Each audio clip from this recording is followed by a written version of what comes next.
Welcome. Today, I will explain how to use color-coded dusters the BICSc way. Simple, consistent, audit-ready. Color coding prevents cross-contamination, keeps hygiene high, and makes training clear for everyone.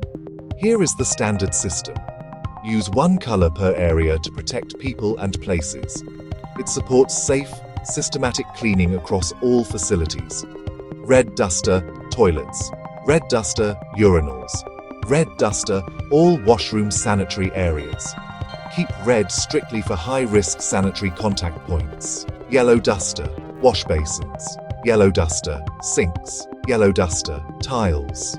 Yellow duster, general washroom surfaces, not the toilet. Blue duster, offices. Blue duster, furniture. Blue duster, desks. Blue duster, mirrors and other low-risk everyday surfaces. Green duster, food preparation areas. Green duster, pantry surfaces.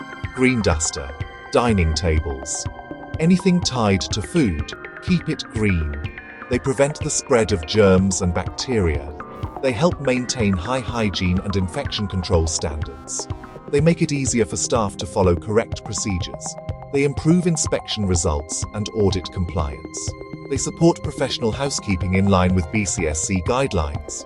Dusters must never be mixed between different cleaning areas. After use, wash, disinfect, and dry dusters fully before storage. All staff must be trained and follow the color coding system at all times. Store clean dusters separately by color in labeled containers. Wear gloves. Read product labels. Never mix chemicals. Quick tip: set up your trolley left to right, red, yellow, blue, green, so your sequence is automatic. Right color, right place, safe cleaning every time. Thanks for watching. Hope you found it helpful.